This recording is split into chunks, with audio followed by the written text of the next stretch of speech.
நீங்க ஜியோ சிம் பயன்படுத்திக்கிட்டு இருக்கீங்களா? அதை பத்தி நீங்க என்ன நினைக்கிறீங்க? ஜியோ சிம் பத்தி என்ன நினைக்கிறது? ஒன்றும் நினைக்கிறதுலாம் ஒன்றும் இல்லையே. எத்தனை மாசத்துக்கு முன்னாடி இந்த ஜியோ சிம் வாங்குனீங்க?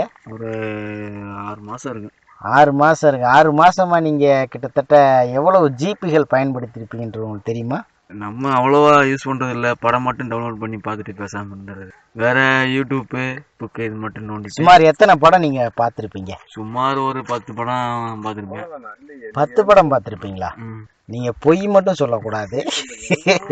தயவுசெய்து நீங்க உண்மையை சொல்லுங்க. 6 மாத காலங்களாக நீங்கள் எவ்வளவு படம் இந்த ஜியோ நெட்வொர்க் மூலமாக பார்த்திருக்கிறீர்கள்? 10 × 2 20 படம் பார்த்துருப்பேன். 20 படம். ஆமா, எல்லாமே வந்து ஹச்டி நெட்வொர்க்ல பார்த்து. தியேட்டர் பிரிண்ட், இந்த கொய பிரிண்ட்லாம் வருது இல்ல, அதெல்லாம். சரி, நீங்க இதுக்கு முன்னாடி பயன்படுத்திட்டு இருந்த ஏர்டெல், வோடஃபோன் இது போன்ற நெட்வொர்க்ல வந்து உங்களுக்கு இது மாதிரியான பயன்கள் கிடைச்சிச்சா? ஏர்டெல் இந்த மாதிரி நாங்கள் செல்லு இதுக்கு முன்னாடி சும்மா ஒரு 1500 2000 செல்லு யூஸ் பண்ணிக்கிட்டு இருந்தேன். சரி, ஆனா ஜியோ வந்ததுக்கு அப்புறம் ஒரு 4000 ரூபாய்க்கு செல்லை வாங்கி நாங்க யூஸ் பண்ணிக்கிட்டு இருக்கோம். 4000 ரூபாய் செல்ல வந்து நீங்க இப்ப 4G பயன்படுத்திட்டு இருக்கீங்க. ஆமா. சரி, அந்த 4G பயன்படுத்துற போது, அதாவது ஜியோ 4G பயன்படுத்துற போது உங்களுடைய மொபைல் ஹீட் ஆகுதா இல்லையா? அது வந்து நெட்டு ஹீட் ஆகுது, செல்லு ஹீட் ஆகுது. ஏன் என்ன பிரச்சனைனாலும் தெரியல. அது உங்களுக்கு அன்லிமிட்டட் 4G கிடைக்குது அப்படின்றது. 4G நான் அன்லிமிட்டட் நான் யூஸ் பண்றதே கிடையாது இல்ல. சரி, கடந்த 6 மாத காலங்களாக நீங்க உங்களுடைய தொகையில எவ்வளவு ரீசார்ஜ் பண்ணிருக்கீங்க? 6 மாத காலம் ரீசார்ஜ் பண்ண கிடையாது எதுக்குமே. அப்ப இது வந்து உங்களுக்கு பயனா தெரியுதா இல்ல வந்து பயன்னு சொல்ல முடியாது. 6 மாத காலம் ரீசார்ஜ் பண்ணல. சரி, ஒரு நாளைக்கு நீங்க எவ்வளவு ரீசார்ஜ் பண்றீங்க? நான் ரீசார்ஜ் பண்ணவே இல்லையே. ரீசார்ஜ் பண்ணவே இல்லையா? அதுதான் சொல்றேன், இது உங்களுக்கு பலன் தானே. பலன் தான். திடீர்னு இன்னைக்கு எவ்வளவு கட்ட சொல்றாங்க? நம்பர் கொடுத்தாச்சு.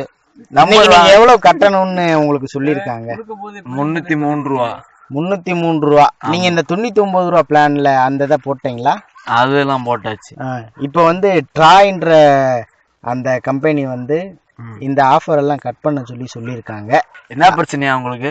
அவங்களுக்கு வந்து நீங்க மற்ற நெட்வொர்க் எல்லாமே கம்ப்ளைண்ட் பண்றாங்க. மற்ற நெட்வொர்க் அதிகமான ஃப்ரீ நெட்வொர்க் கொடுக்கறதுனால, நீங்க அவங்க கிட்ட ரீசார்ஜ் பண்ணாததுனால இந்த மாதிரியான புகார்களை அந்த ட்ராய் கம்பெனிகளுக்கு அளித்து, அப்ப அவங்க பூரா மறந்து குடிச்சு சார்ஜ் சொல்லுங்க. கம்பெனி க்ளோஸ் பண்ணிட்டு இப்படி பிரியா விட சொல்லுங்க.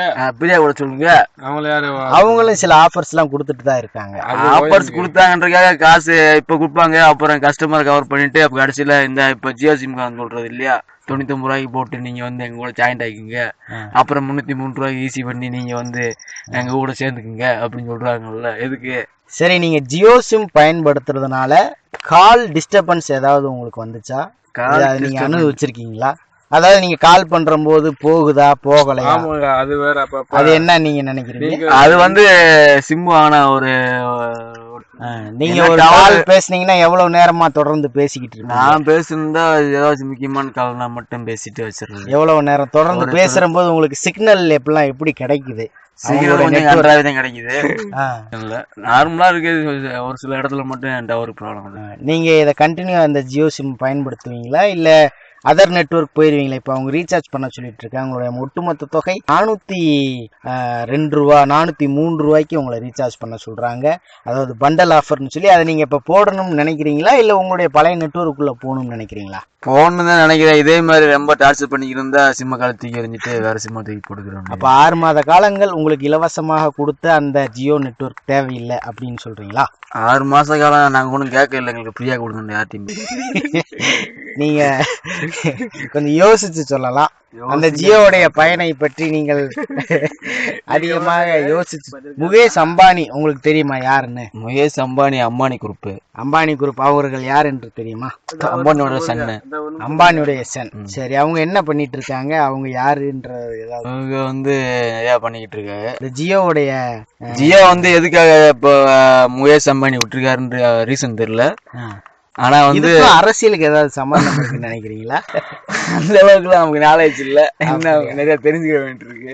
நமக்கு அளவுக்கு நம்ம செல்ல கொடுத்தாங்களா? இனிமேல் வந்து உங்களை ரீசார்ஜ் கண்டிப்பா பண்ண சொல்றாங்க. அப்படி இல்லாட்டி உங்களுக்கு இது வரைக்கும் பயன்படுத்திட்டு இருந்த அந்த ஆஃபர்லாம் இல்ல அப்படின்னு சொல்றாங்க. அதுக்கு நீங்க என்ன நினைக்கிறீங்க? என்ன பண்ண போறீங்க? என்ன நினைக்கிறேன் நானு, காசு இருந்தா போடுவான், இல்லையா செம்ம தூக்கி எறிஞ்சிட்டு வேற சிம் வாங்கி மாட்டி பேசாம போகணும். கடைசி, நீங்க ஜியோ சிம் பயன்படுத்திக்கிட்டு இருக்கீங்களா? அதை பத்தி நீங்க என்ன நினைக்கிறீங்க? ஜியோ சிம் பத்தி